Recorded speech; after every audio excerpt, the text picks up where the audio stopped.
Hi, I'm Brooke Gleichowski, and I'm so excited to welcome you to Beam Boldly.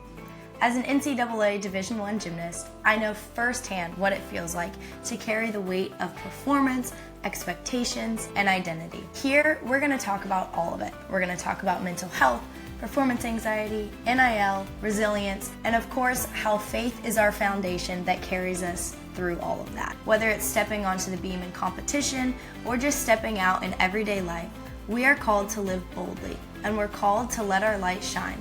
The name Beam Boldly was inspired by the verse Matthew 5:16, which says, "Let your light shine before others, that they may see your good deeds and glorify your Father in heaven." To me, that's what this podcast is all about. So if you're ready to hear raw conversations, find strength in faith, and be reminded that you are never walking this journey by yourself, join me as we step boldly into everyday life.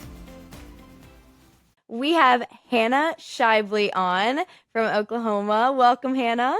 Hi, thank you so much for having me. I'm so excited. Yeah, I am so excited to have you on and to talk with you. If you guys do not know who Hannah is, you should know that she is a two-time Nastia Cup qualifier and vault champion in 2023. She's a 7-time level 10 national champion, and she's an All-American on vault with a career high of a 9.975. So close to that 10, girl. I can feel it coming for you this year. Yes. But that is so awesome. Hannah, I'm so excited to talk with you, and I would love for you to just introduce yourself and help everyone get to know you. Yes, thank you so much for having me. I'm so excited. So, as you said, I'm a gymnast at Oklahoma. I am going into my junior season. I am studying health and exercise science, so I hope to go to grad school when I'm done to be a dietitian. And I'm originally from the state of Michigan, so kind of far away from home, but, when a dream calls, you got to answer, right? So true. So true. That is awesome. I would love to honestly just jump right in and get to know you and your story. So, why don't you go ahead and start with telling us about the background of how you got into gymnastics, how you fell in love with the sport? Yes, so my background in gymnastics actually starts with my mom. My mom was a gymnast growing up, and she did 1 year at Central Michigan. And so gymnastics has always been her thing. She was passionate about the sport since she was really young too. And her and my dad actually opened up a club gym right after I was born. Oh, wow. So, yes, I was coached by both my parents since I Aww. was really little. Yep, they took me from all the way from level 4 all the way up to level 10. I was coached by my dad on vault, my mom on bars. So I've been a gymnast ever since I was born. I was basically born into a club gym. I think I was 3, 4 months old while my parents' gym was under construction. So Yeah. it's So always there's never been a time without gymnastics for you. no, not at all. Nope. I've always been in the gym. I love that. And then how did you get to Oklahoma? Yeah, so this is actually kind of funny. When I was like 10 years old, I watched Oklahoma win the national championship on TV, and I was like, "Mom, I think I want that to be me. Like I want to be on that team and I want to win." And she's like, we're going to be grateful wherever we go to college if you get that opportunity. And I was like, "Well, absolutely we will, but I'm telling you now, like, I think I want to go to Oklahoma." 10-year-old me had no idea. Like, just was like, I saw that, super inspired, wanted to get into it. And then, I've just been an OU fan since that moment. And they kept winning and kept inspiring me to be better. And, during COVID especially, I would rewatch old meets and stuff. I was like, okay, I need to get these skills because that's what they do. And if I want to be that, then I got to do what they do. And so we're going to figure it Wow. out. We're going to make a way. Yeah. So it was very intentional during the recruiting process too, sending so many emails. Yes. Same. Mhm. Same. I love that. And I love how you're this little girl whose dream is like so big, and your mom, who was a college gymnast, like she experienced that, was like, okay, honey, but like she knows how hard it is. She knows it is not Yeah. that easy to get there.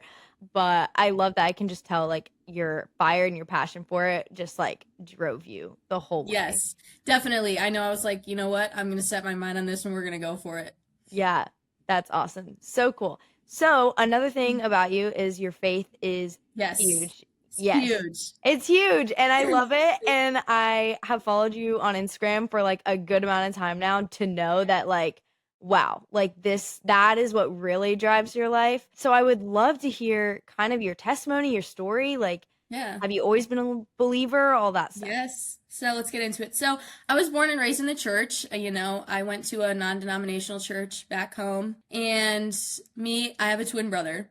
And so me and my brother would go with my parents every Sunday to church. We were involved in our youth group, like a lot of kids are. But I wouldn't say that I was necessarily that close to God. Like, I knew who God was, and I knew Jesus was a person. And, I believed that he was in my heart, and he was the way to get to heaven, and that sort of thing, very base level Christianity, just like the bare minimum, not really that into it, because I didn't, not that I didn't have a reason to believe, right? But there's just some moments in life that force you to dig deeper into that. And I wasn't really there yet. Yeah. I was like, okay, God is good. I'm super successful gymnast. I got goals and I'm healthy and I'm very successful. Like, of course I believe in the goodness of God. Look at my life and look at what I've done. And that's very, very base level. And that's how it was for a lot of my high school years for me. I will say, like, my junior, senior year of high school, I was a little bit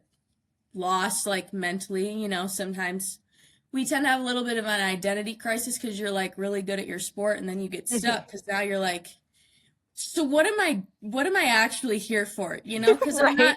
I'm not going to do this forever. Like, I understand that I'm going to college, but I don't feel like I'm doing anything now. No, I had a moment like that where someone asked me, like, okay, so like, what do you do outside of gymnastics? Like, what are your hobbies?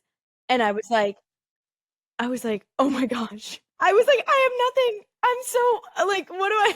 I was like, I felt so lame because I was like, wait, this is actually all that I do. This is it. Yeah. Right. Is it. Anyways. Yeah, so I can't remember exactly when, but somewhere in between my junior and senior year of high school, I was really struggling mentally. Like, I was having a hard time, and there wasn't really an explanation for it, because obviously I had no reason to be sad, right? Like, there was nothing going on in my life that was tragic, I didn't have any crazy family things happen or crazy physical things happen. I was just stuck in a rut. And the first time I heard the voice of God, I had just gotten out. I was cold tubbing, okay, at my house. Yes. Yeah, that'll get you closer to God. Yeah. And because I'm from Michigan, we had snow all the time. So I would just go outside and get some snow. Right. Or I would sit in the snowbank. One of the two. Oh my gosh. But I had just got done cold tubbing, and I was just having a moment. I was really sad, and I was broken, and I had looked out my bathroom window, and there was such a beautiful sunset outside, and I was like talking to God in that moment. I was like, God, I don't understand what is going on. Like, I don't understand why I'm here, and I don't think I can do this anymore. And this was the first time I had clearly heard the voice of God, like, step in and basically redirect my entire thought process. And he said, clear as day, I'll remember this for the rest of my life. He said, your life is a gift from me, and it's not yours to decide when it ends. If you really trust me the way you say that you do, then let me help you struggle. Wow. And it was in that moment, I'm staring at the sky. I'm just like, wow, that's, okay, so I guess we're just going to go ahead and do this now. Yeah. You can't explain that.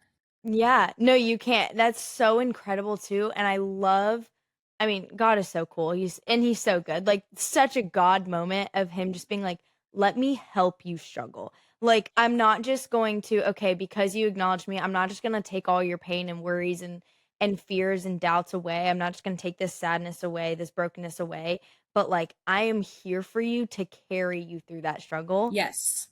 Wow. Yes. What a moment. So that's what got me amazing. through the rest of high school, because, I had Oklahoma ahead of me. I needed to get ready for that. So it was just like a next step, next season of life kind of thing. So got through high school, got to Oklahoma in the summer of 23. Super great. Obviously, I love it here. I've been a Sooner fan my whole life, so I was really looking forward to it. And so I got here, and I found a church with some of my teammates, so I was going every Sunday. And I wouldn't say I was that involved, like, in personal Bible reading or journaling or anything like that. I had a good solid foundation in my faith, and I was very comfortable. Like, I was Right. just I was just going through the motions again, like I did in high school. I was a little bit more involved in the church, and I found a small group, and I was going to FCA here, so I was involved, and I had a good friend group there. Some of my teammates were involved in FCA, but I was at the next level of comfortable. I was just Right. kind of going through the motions again, not really growing, not really investing in my faith as much as I could have, and just handled my freshman year as every freshman does. We're a little bit scared sometimes. I call it the freshman year scaries, because sometimes you go in and, you're away from home for the first time and everything's new and you learn how to take care of yourself. And so I had grown individually in that, and I had to trust God of like, okay, this is where you want me, then I'm just going to embrace what happens this year, and I'm just going to go ahead and live my life and figure it out. And so it was smooth sailing my freshman year, and we figured it out. And so, yeah, I still go to the same church that I went to my freshman year, and so it's good. Yeah. Yeah. So that was the next season for me, definitely.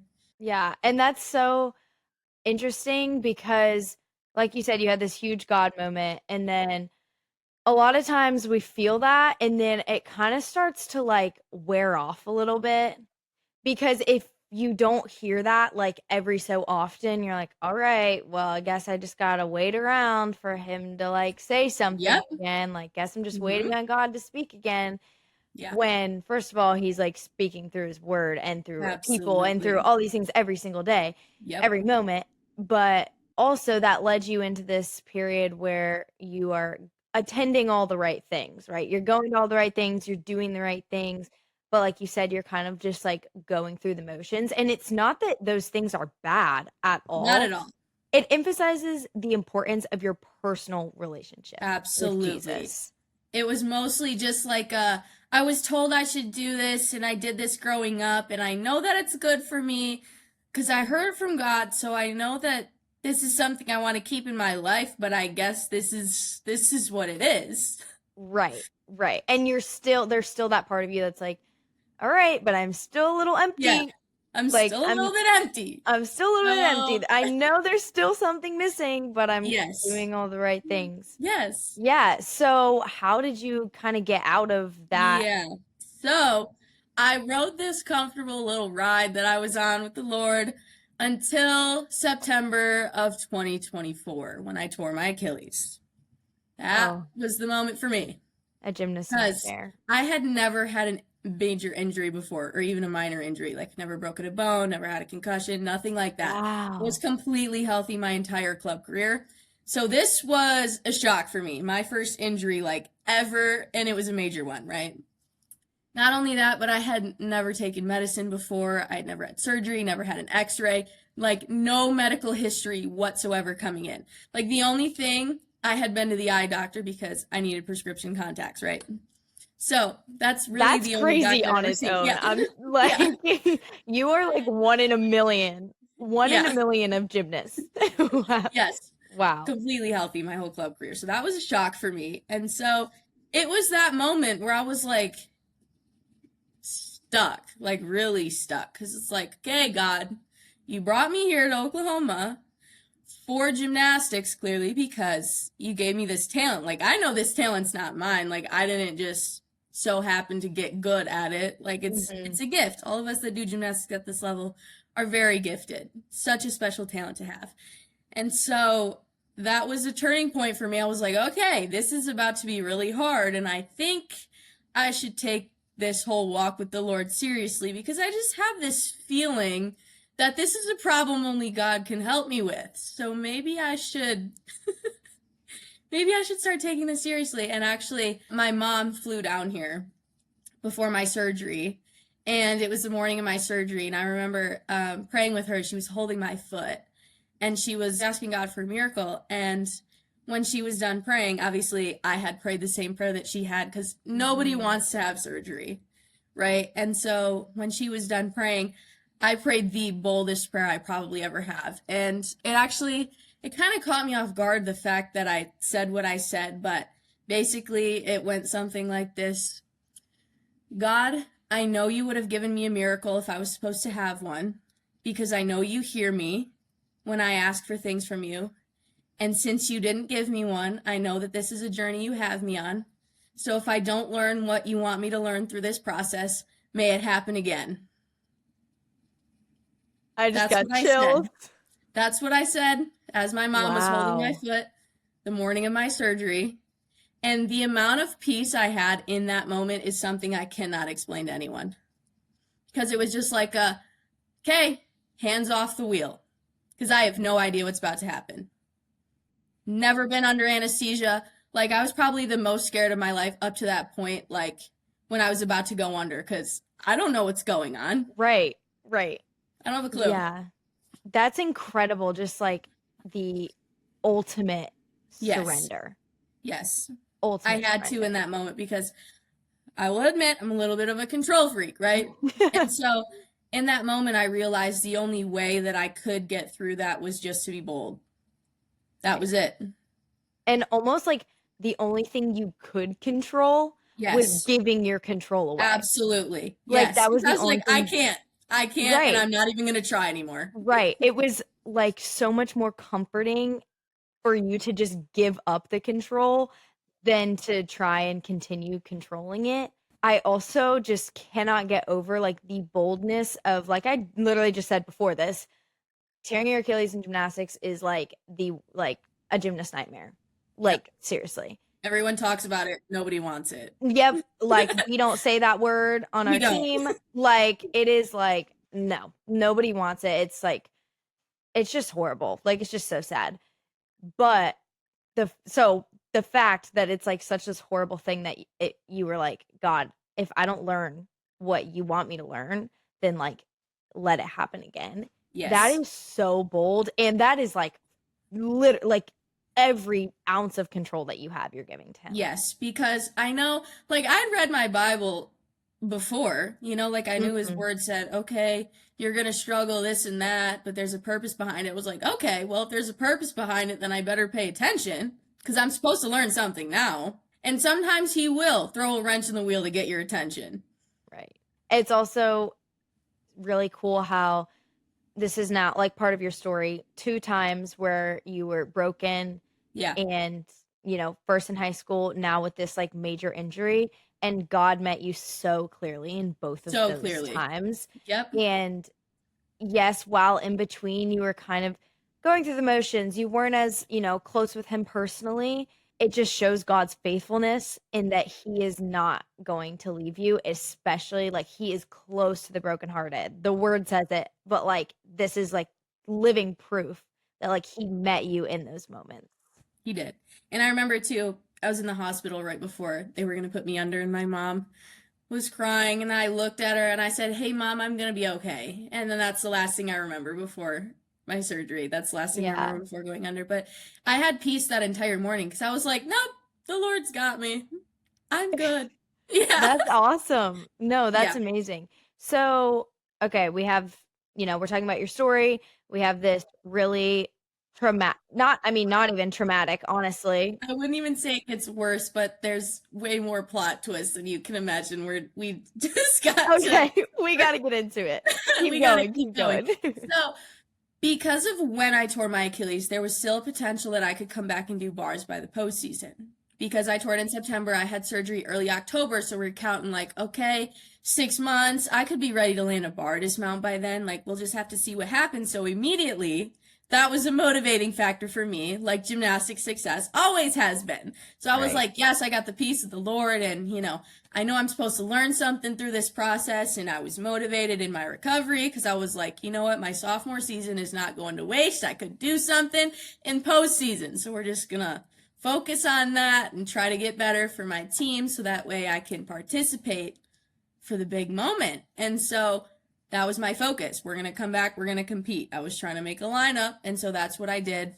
Like workout focused, recovery focused. It was all trying to come back. So my focus till about March, I would say, is when I got my eye infection. So yeah, right before we were going to come see you in Georgia, right.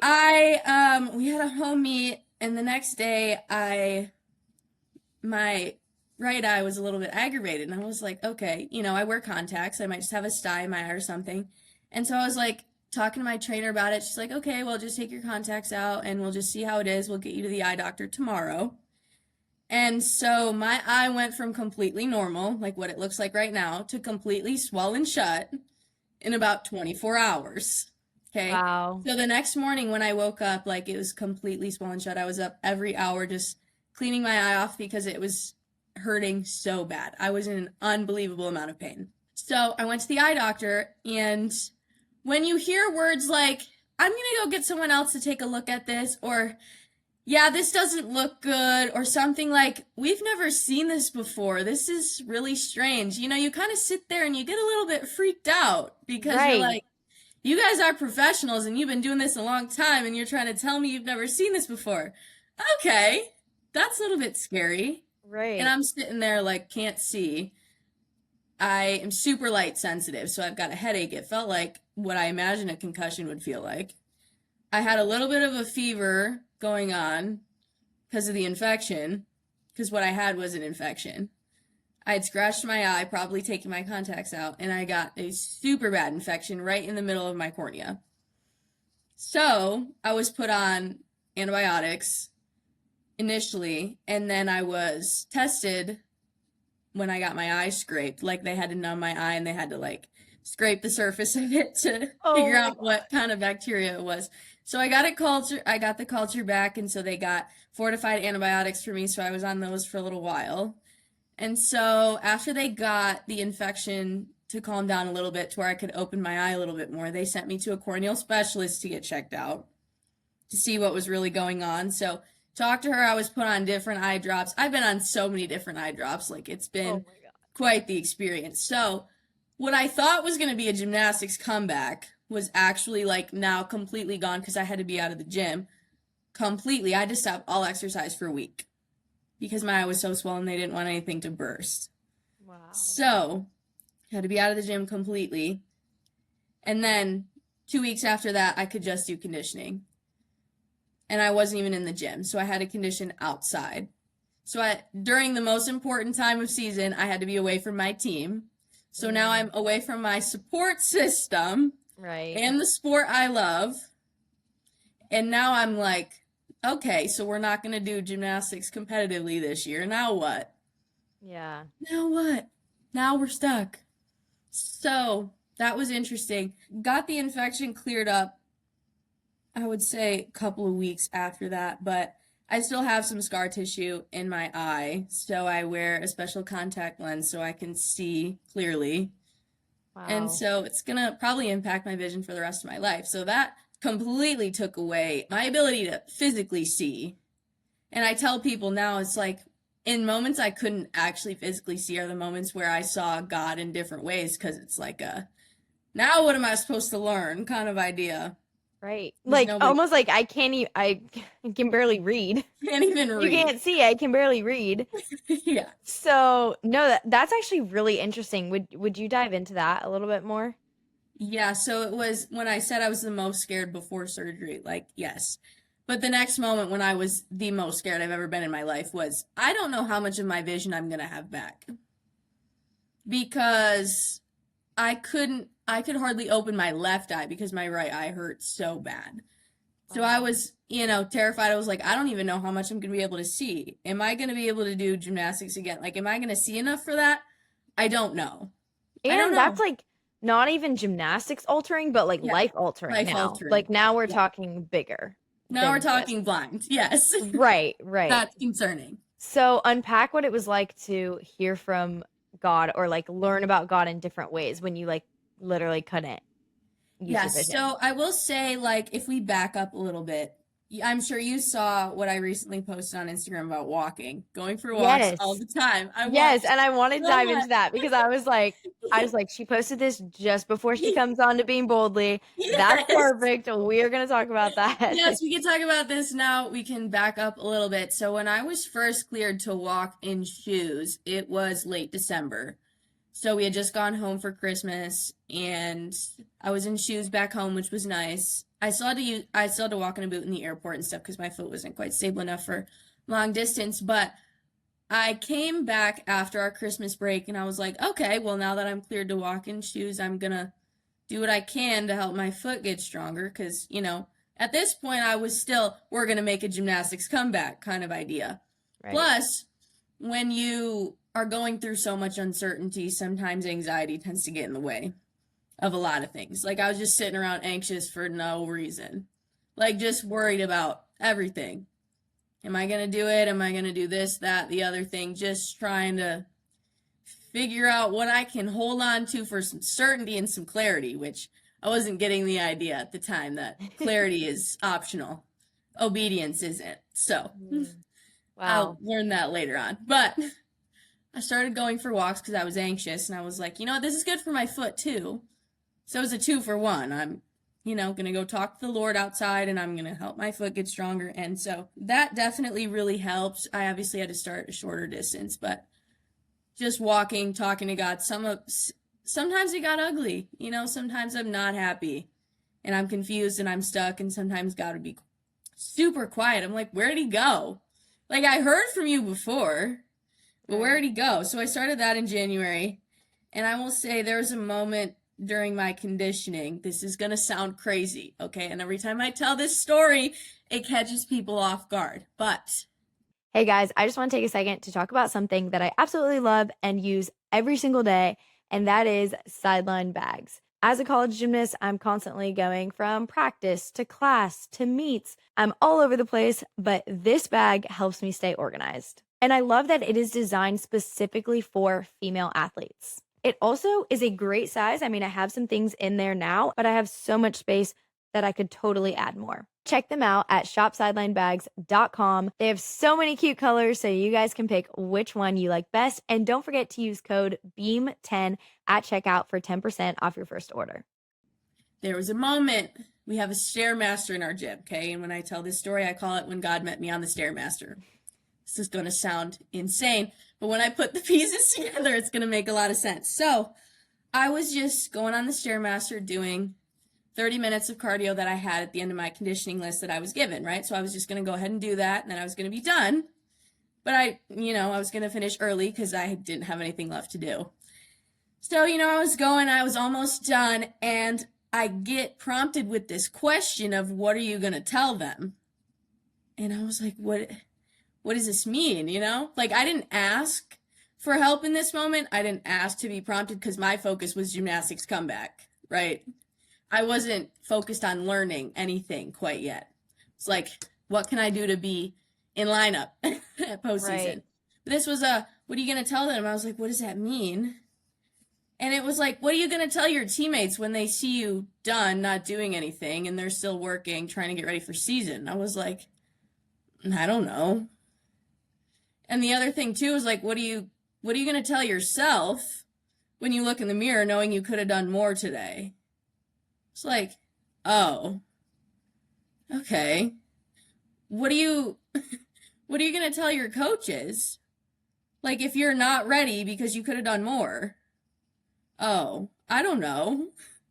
That's a great question. And I'm just there on the Stairmaster thinking through this whole idea of what am I going to tell them. And so I remained on the Stairmaster till my team was done practicing. And that was my thing the entire season. When I was done with my list, if cardio was the last thing I had to do, I was not getting off the Stairmaster till my teammates were done because I had more to give. My body worked just fine. There was not a reason I should have been done, and there's nothing wrong with doing extra. So there were days I would be on there for like an hour and 10 minutes, but doesn't matter because they were still working, so there's no reason why I couldn't have been. And that was the first, hey, I want you to be obedient, and I know this sounds kind of crazy, but I need you to trust me kind of moment. And it wasn't mainly for my physical health. It was mainly for me spiritually as a test of like, are you going to listen to me kind of thing. So the whole question of what are you going to tell them was my motivating factor for the remainder of that. Because now I was like, okay, now we got to put in effort. Now there's conviction involved in this and not just my individual motivation to be better. Because now I know the Lord is watching. I mean, I always knew he was watching, but now I had been asked a question and I needed to be sure that I had the answer by living every single day, giving 100%. So if my team was working, so was I. Wow. That's awesome. That is so cool. And I'm just thinking about trying to be on the Stairmaster longer than 30 minutes. Oh my Yeah. god. So I would That just is go, awesome. It's yep. like awesome though. Like I'm so inspired by that. I'm like, wow. I'm gonna go get on the Stairmaster after this. So what are you going to tell them was my motivating factor up until March when I had the whole eye situation. And then that was hard. That was really hard because now I'm scared and now I know gymnastics is off the table. And so now I'm like, okay, wait. What am I going to tell them? I don't know, but it still applies because I still have to put in effort. Right. But I will say I started getting in my Bible a lot more when I could open my eyes and read again because Yeah. I'm like, I'm terrified. And it's just the reality check of, okay, my ability to walk was gone for a little while, but that was only like 6 weeks. But now it's like, hey, I could take your vision too, by the way, just in case you got comfortable again, kind of idea. And I was reading the book of James, I would say probably like the entire thing, like every other day, just to get inspired by a book that, seems to be rooted in the idea of, hey, you're going to suffer, but you're going to be fine kind Right. of idea. And this necklace I actually got from one of my teammates as a Secret Santa gift.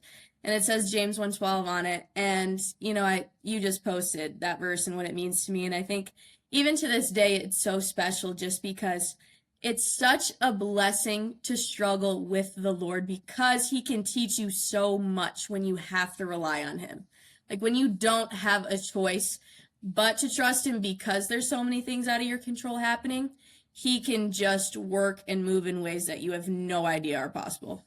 Yeah, that's amazing. I love hearing you talk because I am like holding on to bits and pieces that I live too, like in my story that are very similar to what you're talking about of getting to the point where you are like, okay, now I actually have nothing else. I actually have no other option but to like open my hands and like Yes. let the Lord have it. And it's so interesting how he always comes in those moments.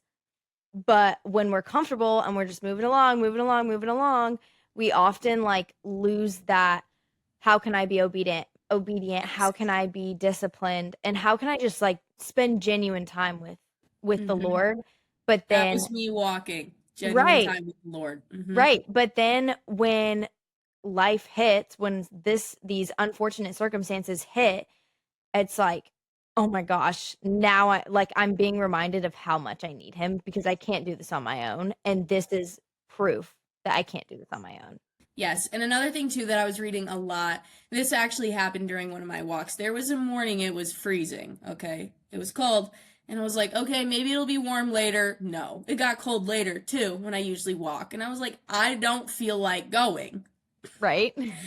And I was like, you know what? I gotta go anyway because I told myself that I was gonna do this to have some structure in my life. So I went on this walk in the cold. I didn't want to be there. And I was like having it out with God. Like I was just like so upset. I was crying in public, mind you, outside. So Oh my I was gosh. just I was just having a moment on my walk, but you know what? It happens. And sometimes you have to be willing to be vulnerable with God because he he's going to wait for you to open that door first. He's not going to make you open it. He wants to hear from you in your most raw form.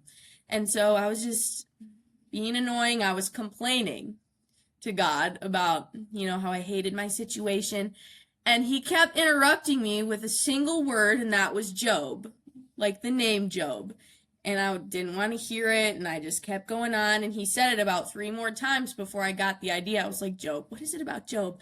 So I had my phone in my hand, right? Because I was on a walk, and I opened the book of Job, and I was like, oh, I get it now. This is supposed to be my example of Wow. somebody who went through way worse than me and endured all of it, and remained faithful. And when God said, take that literally, I was like, oh, okay. Job, take that literally. Right. Suffering because you're testing me. Mhm. Right. Because you're not punishing me.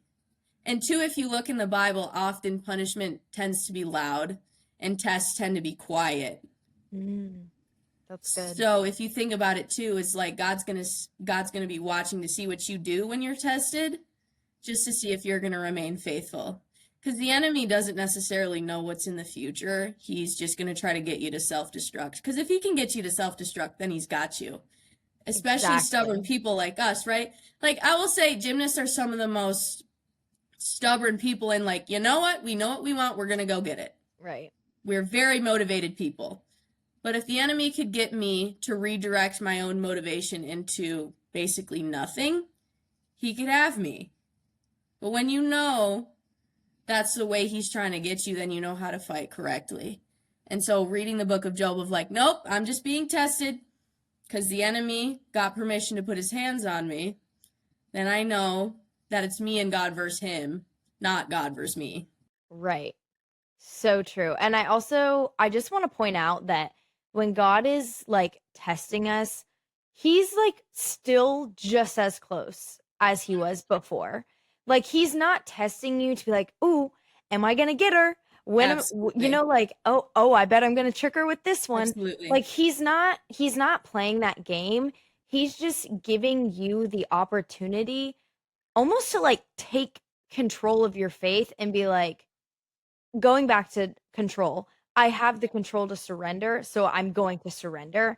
And that's how I'm going to use my control, not how can I, like, I mean, honestly, even in your situation, how can I, you know, work as hard as I possibly can? How can I do this and that? How can I get back in time to compete? Like, all of those things that your mind is just like Mm-hmm. spinning on all of the time.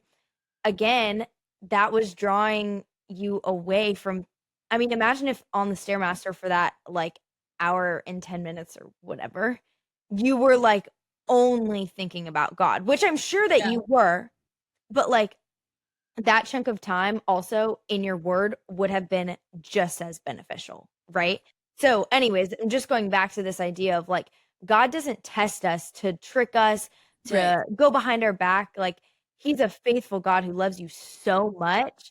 And He just wants you to make the choice to put your faith in Him and to give it to Him. And that's what the tests are for. It's just an opportunity to experience God in a way that gets misunderstood. Because they're like, why would a God that's so good allow bad things to happen to good people? But if you think about good and bad from a biblical perspective, Hmm. the crucifixion of his own son is the best thing to happen for humanity, which seems to be one of the worst things from a human standard. But God Right. saw that as necessary. So maybe God has definitions of good and bad that we don't That we understand. don't have. Good and bad, or is it hard and easy? Like it might just be uncomfortable and not what you want. Doesn't mean it's bad. That is so true, and I talk about that all the time because of course there's so many things that break our hearts that are so sad and that truly are sad in this world, but like we don't know what's happening on the other side of that sadness in heaven. I mean, it goes back to the idea of like losing a loved one.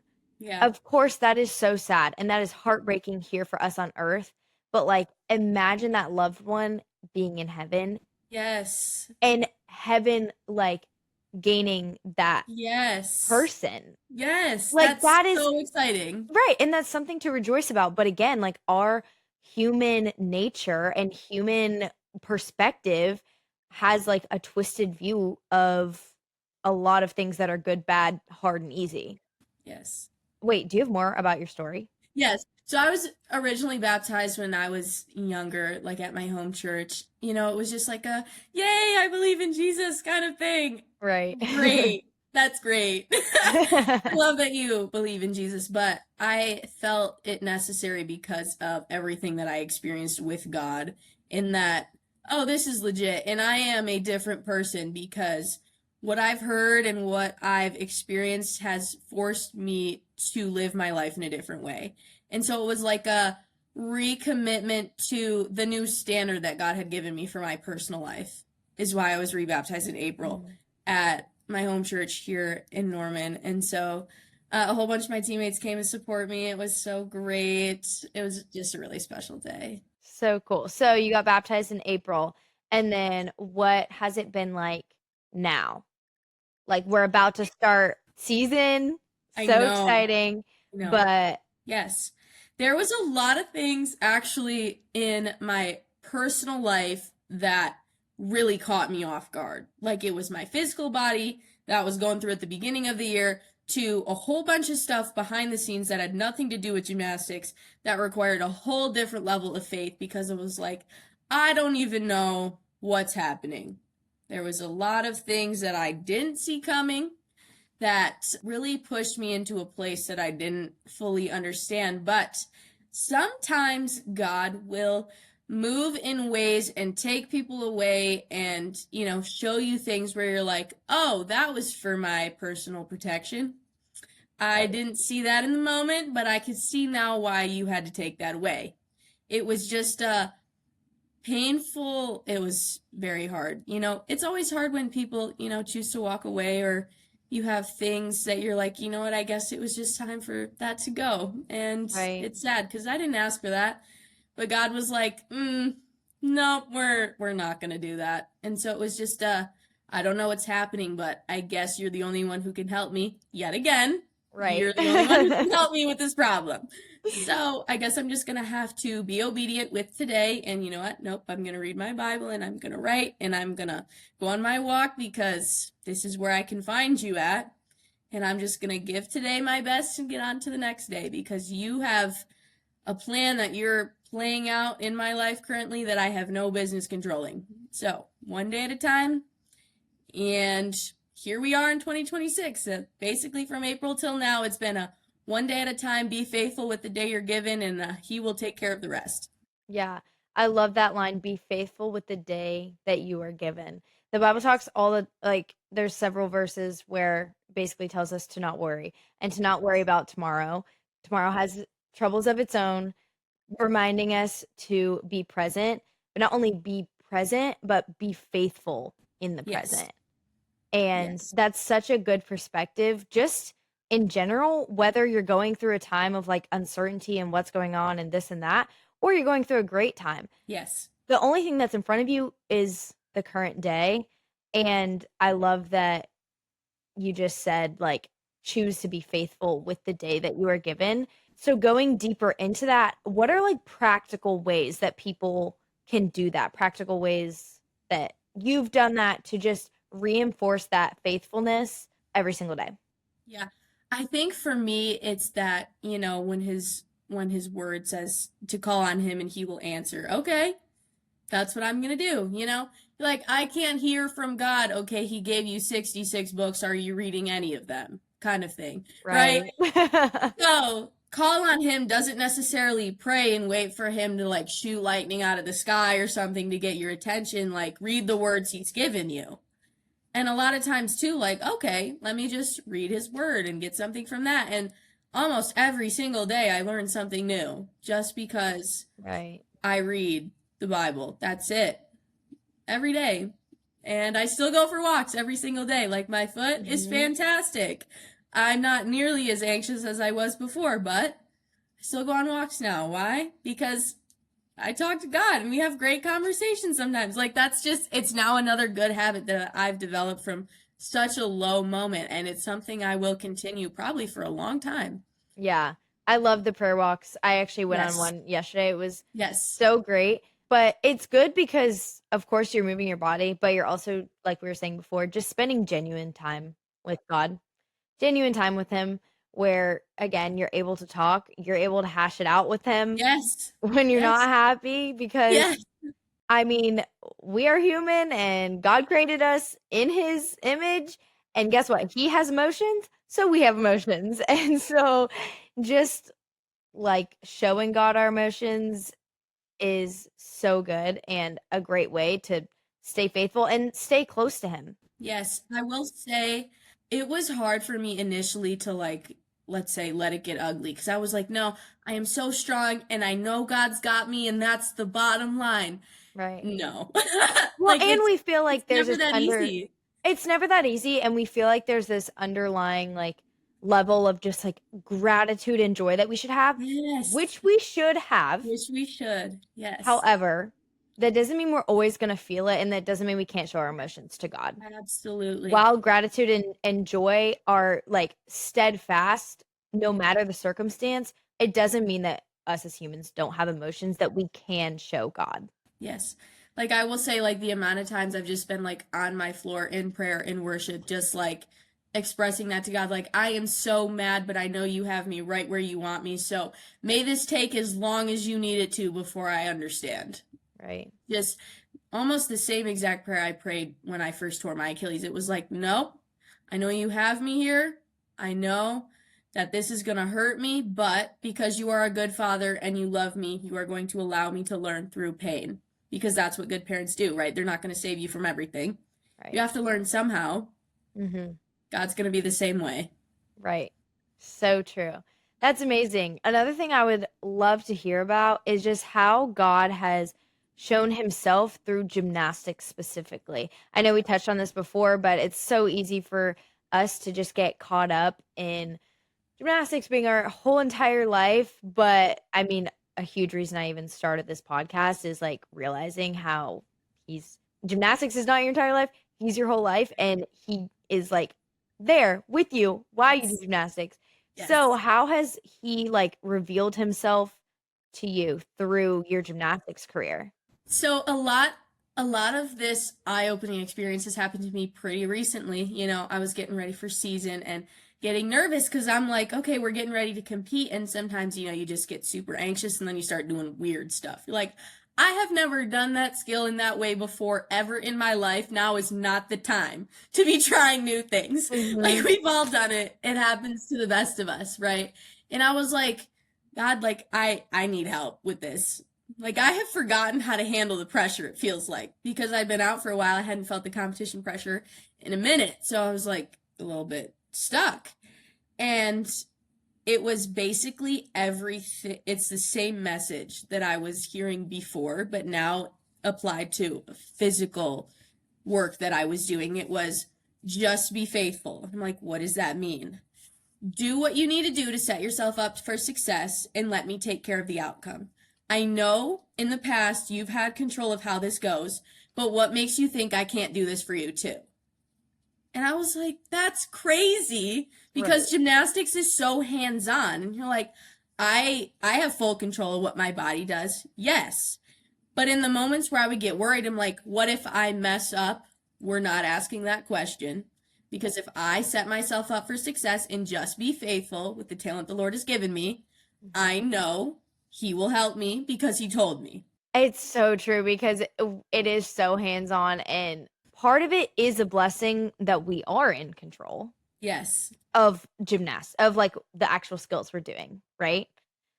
But in those times, because I know exactly that feeling that you're talking about, where you're like, oh my gosh, I have never been more prepared.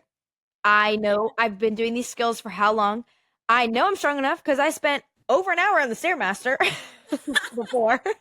Like, you all of the criteria is lining up, right? And yet you're still left like, what if it's not perfect? What if it's not your best? Yes. And it is so hard, but like, if younger me knew to just like open my hands and give up again, just give up that control in that moment and just be like, you know what? I have been faithful and I have done the things.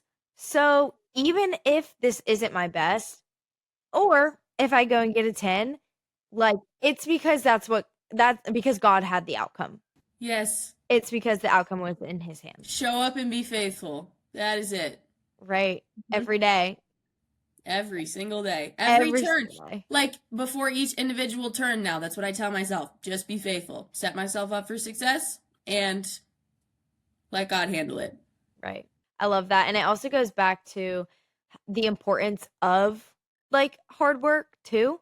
Like, God does not call us to be lazy.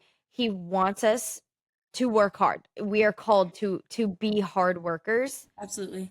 But hard work doesn't mean hard control. Correct. Literally.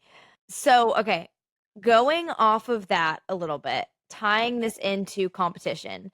It's, been a hot minute since you've been in competition, right? Yeah. But you're getting back, I know the pressure sets, all those things. So is there like a Bible verse or worship song that you listen to or that you read before competition? Or, I mean, one that you're going to start reading or listening to before this season? So last year, before I knew like I wasn't going to compete, I mean, obviously early in the season, I was hardly doing any gymnastics at all. So I knew my job was to stand in the gap for my teammates. Like my job was to pray. And so before every single meet, I would put a song on loop, and the song is It's Always Been You by Phil Wickham. It's a great song.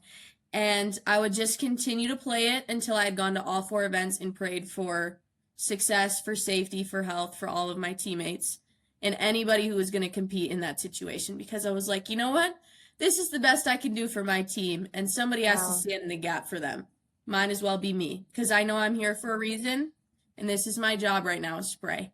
And the most memorable prayer I will say was right before we went to the national championship. There was a picture of our team photo from regionals on the wall, and I sat there and for a good 5 minutes I just had my hand on this picture, and I was praying because that was all I could do in that moment, you know? Mhm. I couldn't do gymnastics for them. I couldn't physically help them win, but what I could do was pray. And after all the experience I've had with God, like I know he listens to me and I know he hears, and when I feel the call to pray now, I don't hesitate. I just go and I just start speaking, because sometimes, the spiritual realm is harder than people realize, and it has effect on people you can't even see. Right. And so I never take that for granted now. Like if I feel it in my spirit that I have to pray, I just do it, because that's my job. It was my job to stand in the gap for them. And so it's something I'm still going to do this year, because I felt the presence of God in arenas. I'm just like, yes, he's here and he hears me. And this is something special that I get to do for my team. Right. That's so cool. I also just love how in this whole conversation, we've talked about unfortunate circumstances, injuries, I mean, a crazy eye infection, like all of these things, being knocked down, but then hearing the voice of God, being brought back to what you know is true, staying faithful. Yes. And it's incredible how even on your team, like you were displaying humility and servantship without actually doing gymnastics. And I think that's so important because, I mean, apparently you were like never got injured before college. Right. But most of us over here like experience injury, we experience mental blocks, we experience like all of those things even just growing up. And I'm, thinking about the younger gymnast, the younger athlete that's listening to this and going through that, and they're like, what am I supposed to do now? Like I feel nothing, and like, okay, like what's my place here? And through literally you staying faithful to God through prayer for your team, like it wasn't Yes. about you. And that's Not how at all. Jesus lived too. That's how Yes. Jesus lived, and that's why it's like so inspiring, because you were reflecting Jesus in those moments, in all those moments, whether they knew that you were doing that and you were praying for them or not. Again, like you said, you were standing in the gap, you were bridging the gap. Yep. Again, with you on the Stairmaster, like you were going to serve your team with hard work, whether you were actually going to compete on the floor or just be there in the arena. Yep. And I think that's a really good perspective just for like a younger listener who is like, how can I still be a good teammate? How can I be helpful? I mean, and it's honestly really helpful for any college athlete too, because once you get to college, it is like team is everything, right? That's it. We go from club gymnastics where it's all about you. We go to college and it's all about the team. And a lot of times that transition and that shift is really weird, but being able to shift the perspective from it's not about me to it's about my team and how can I literally bridge the gap between God, his presence, Jesus, and this competition for them, not even for myself. Yep. Because that's That all I is could do in that moment. That was right. it. It's it's all you could control. Again, Yep. was giving it to him. I could control I my obedience. That was it. Yeah. right, and I love that we just keep going back to that because it's so important, and I know most gymnasts want to be in control. Because guess what? When you're flipping through the air, you want to be in control and know what you're doing. Right. Highly recommend that. Yeah. Right. Right. Okay. This has been amazing, Hannah. One final question that I would just love to hear is what advice would you give to a younger athlete who's trying to navigate how their faith fits into their sport? You know, how would you talk to younger Hannah who is struggling with things, kind of has a faith? What would you say? I would basically look at her and be like, everything that is in his word is true, and he is faithful. And sometimes it gets confusing and it doesn't look like he is, but that's because he wants you to rely on him and he wants you to learn more about him. He wants to see effort from you, and you just have to dig deep because he is there. He has ways of proving his faithfulness to you that you don't understand, and sometimes it gets frustrating, but that's what makes faith beautiful, is because it's so, I wouldn't say humanly unreliable, but it's just a concept we can't fully grasp, but we're not going to fully grasp it till we get there, right? Right. And so it's just keep working hard. He gave you this talent for a reason, and just give it your all, because the gift that you have is very special. That's amazing. Where would you tell someone to start? Like in the word. Yes, I mean, I will say any of the Gospels, like the Gospel of John is really good, just to, figure out who Jesus is and what his life looked like and what he had to say, because, how are you supposed to say, I love Jesus, but you don't know anything about him, right? Like, Right. I don't even know what he said or what his mission was. Like, I know he's the Son of God, but that's about it. Don't know Right. anything he said. So definitely John, read about Jesus and his life and his walk. And then really anything by Paul has been so helpful. Like the book of Philippians is so good Oh, for so good. encouragement. Yes, the book of James. I've been going on So about the book of James. good. Love the book of James. So good. But yes, John, anything by Paul, really anything in the New Testament, so encouraging. And it's just an example of a bunch of people who were here on earth before us who also walked the walk and also struggled and also endured to the end. Right.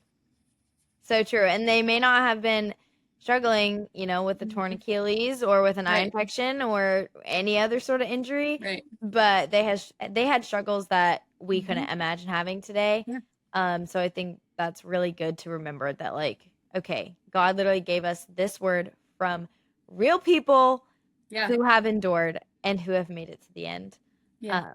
And I think, one thing I've emphasized on this podcast before is, like, when we say, okay, just start in the book of John, it doesn't mean you go sit down and read the whole book of John. Like, it doesn't Right. have to start with that. Right. Like, take it sentence by sentence, verse by verse, piece by piece, and it will all add up.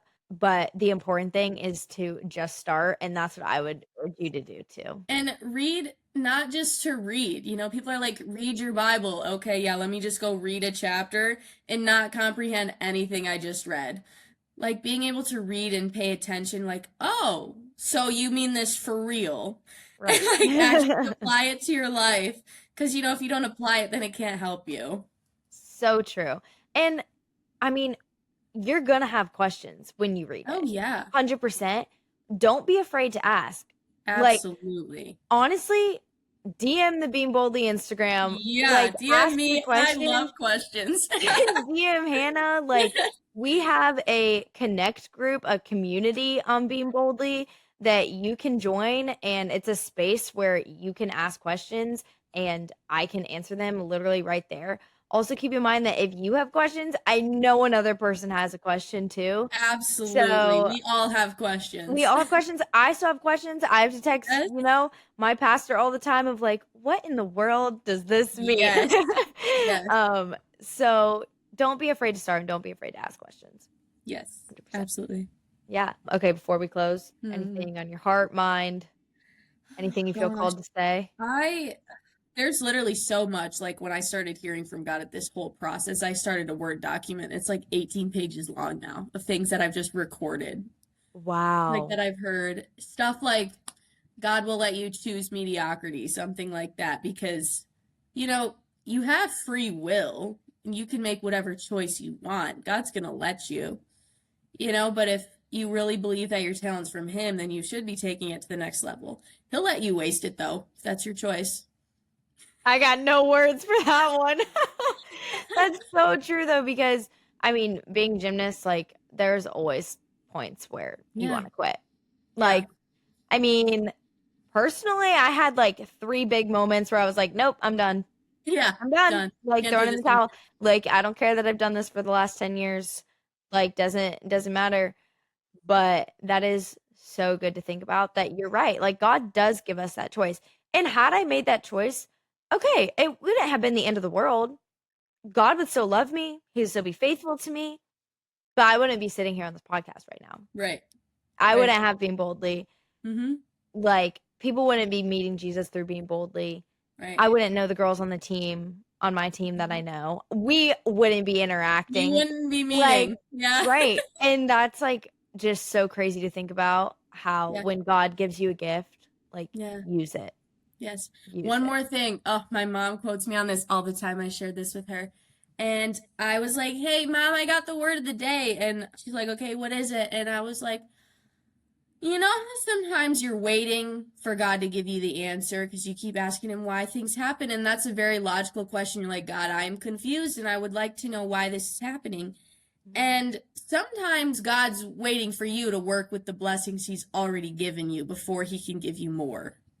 And so the whole sentence, are you working while you're waiting? My mom and I talk about that all the time. It's a frequent topic of conversation because it's like, yeah, I mean, I was waiting for my body to get better. Was I working with what I could do? You know, was I giving 100% with what I had? You know, and I couldn't see, okay, what could I do? I could walk when it got dark outside. So I would go for a walk, like always. You know, I walked like 10 miles a day when I was out with my eye infection because that's all I could do. So I was waiting for my body to heal, so I was working with what I already had.